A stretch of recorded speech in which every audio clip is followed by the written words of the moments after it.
aha ku rukiko rukuru rwa Nyamirambo rwa gisirikare ni amarira menshi cyane, ni amarira ateye ubwoba, abantu ni benshi, sale yuzuye, nta hantu hamwe ushobora kuba woronka unahemera.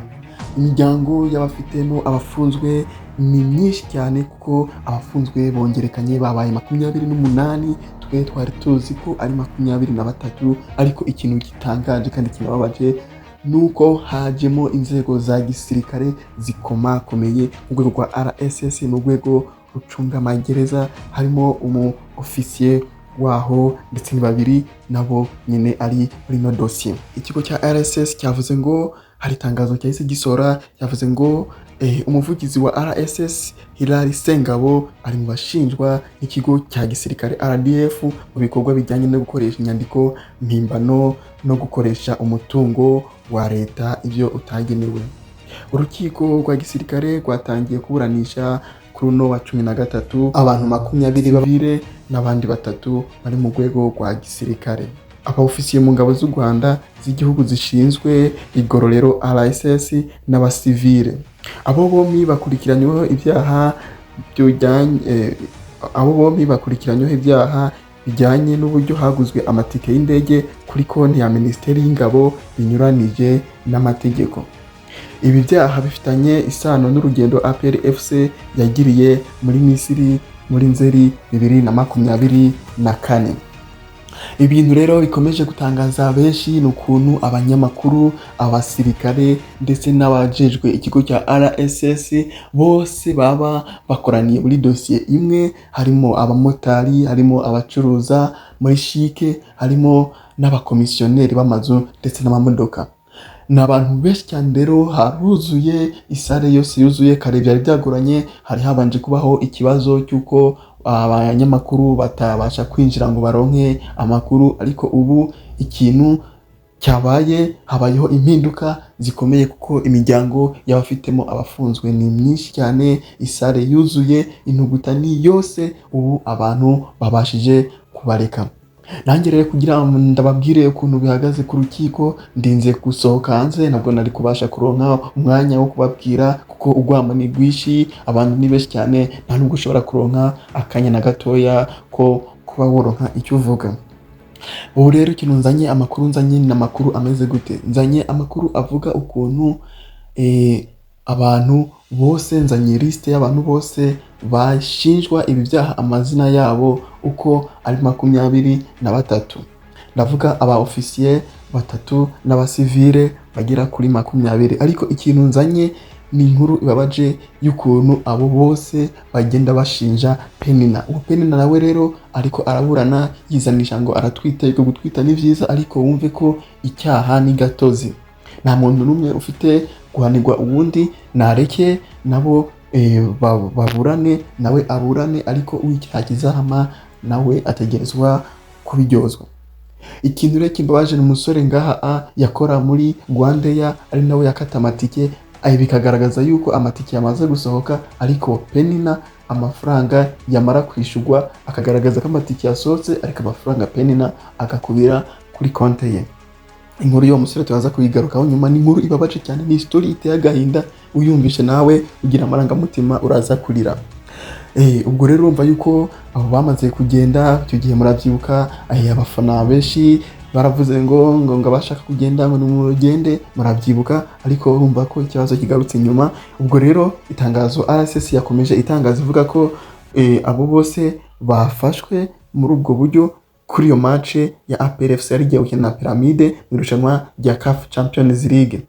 Ngira muravyibuka, yakomeje avuga ngo yari yaherekejwe n'abanyamakuru ba siporo, aba bakurikira harimo n'umuvugizi wa RSS. Umuvugizi wa RSS SP Hilary Sengabo na SIP Olivier Mukantabana nawe akorera mu kigo cya RSS, abo bari mu bashinjwa na equipe ya APR FC ndetse na RDF mu bikorwa byo kwishikiriza umutungo wa konte ya APR FC cyangwa konte ya RDF batabifitiye uburenganzira. Ubwo rero harimo abasirikare bagera kuri 3, uwo ni Kapiteni Mutoni Penina, ari nawe rero Kampara muri kano gakino ariwe kibamba twovuga, niwe azi byose, niwe azi akantu kose ku kandi. Hakabamo na kapiteni nakabona kapiteni wundi Penina Murungi. Aba rero bakaba bakurikiranyweho ivyo byaha. Olivier icyo bajere ni iki? Ikintu kimbabaje dore ngiki, umusore yitwa Olivier, yitwa Olivier ni wa wundi nari nababwiye mbere yuko afite ubukwe ejo kuwa kane, ariko urumva ibintu byamaze kumuzambana, nawe yamaze kugwa mu gatego ka Penina. Ndavuga ko gatego ka Penina kuko ni operation ya Penina yo gufata amafaranga akayikubira. Ikintu rero ngiye kubabwira, mbazaniye urutonde n'amazina rw'abantu b'abasivile bose bari muri no dossier. Niba nawe ufitemo uwawe, ubwo umenye ngo nanjye ndagiye kureba ukuntu urubanza rumeze, cyangwa se nejo bundi aho bukera urubanza ndazi niyo roza kurangira ntabwo bahita barekura imyanzuro. Turaza kubabwira imyanzuro yafashwe, nuko uvuga ko numara kumva harimo uwawe umenye ngo ejo uzinduke kuri kasho umushiriye n'icyo cyayi cyangwa se uwo mugati. Urutonde rero rw'abashinjwa ibyaha bya RDF duhereye mu basivile. Hari uwa mbere yitwa Kayisenga, uwa kabiri ni Murangane, uwa gatatu ni Nzita Eric, uwa kane ni Nigena Aroni. Nigena Aroni yarigeze no kuba yarakatiwe n'inkiko ashinjwa ibyaha byo kwihesha ikintu cy'undi akoresheje uburiganya. Uwo yarasanzwe ari Kampara, naho uramwumva si ubwa mbere yaba yaramaze gufungwa. Uwa gatanu ni Ndabunguye Alex,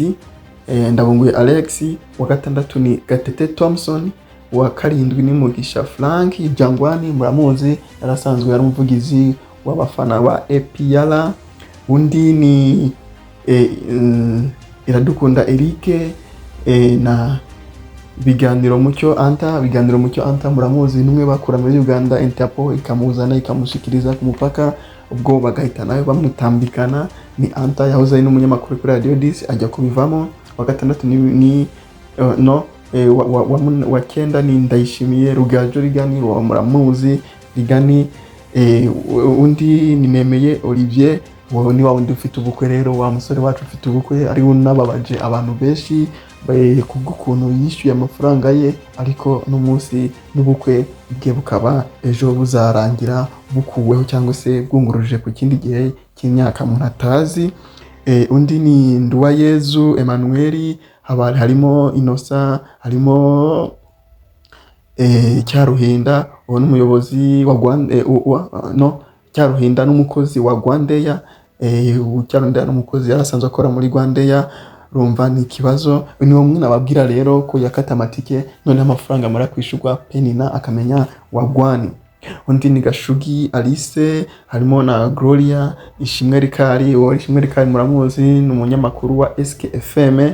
Undi ni Kagimbura, undi ni Murungi Sylvie, undi ni Ezira nawe yari umukozi wa Rwandeya. Undi ni Rutarema Gilles, undi ni Kalisa Georgine Kalisa Georgine ngira muramuzi niwe yaranashinzwe umutungo muri APR FC. Kalisa Georgine ni wa mugore yari yarigeze no kutoroka aragenda aritsimbana, ariko baramubwira nyine wagwani, urabizi statement za gisirikare ziba zoroshe, ubwo nawe baramuzana. Uyu yarasanzwe ari umukozi wa Rwandeya nawe. Uyu ikintu rero kimbabaje rero ni wa mukozi wa Rwandeya nawe nababwira ukuntu amafaranga yayatora, ariko amafaranga yagira amatike yakata ko yakata amatike mugabo ubike ko Kalisa Georgine niwe yakira amafaranga bayashikiriza Kalisa Georgine. No kuvuga abantu bose bariko barashinjwa nuza kapiteni wabo ni Georgine Kalisa, kuko amafaranga yose yanyura yanyura mu ntoki za Kalisa Georgine, kuko ntabwo bakana akanyenyeri nabwo yari momo ni andolari. Amafaranga ya andolari rero bategeza kuyatanga mu ntoki, ntabyo akanyenyeri babakanda bayashikiriza mu ntoki za Kalisa Georgine. Ari nacyo rero kibabaje na Anta Biganiro nawe akomeza kuvuga ko amafaranga nawe yayishyuye mu ubwo buryo. Ikindi kintu rero cyakomeje kurakaza abantu bagasakuza rimwe na rimwe, uretse nyine ko mu nzego za gisirikare naso ntabyo gusakuza kuko ni military police, ikikutambikana ako kanya nta mikezo. Niho rero abafana bahise bajya baravuga ngo uriya Jangwani ukuntu nta mafaranga yari afite icyo gihe, babaye bumuterateranyirize, none amafaranga bayashyikiriza Kalisa Georgine. Georgine rero nawe ari kwitwaza ibintu byo kuba atwite, ariko arashaka ngo amureke agende mu biruhuko byo kuba yategereza ko yabyara umwana. Umva naho rero bigeze statement babwiye naho zihagaze. Ubu reka dukomeze dukurikirane ikindi kintu kiri buze kumenyekana, ndibuze kukibabwira. Ani kuri Neza Info, yagiye usabwe nukanda subscribe kugira ngo n'ibindi bintu biri imbere nibize kugucika.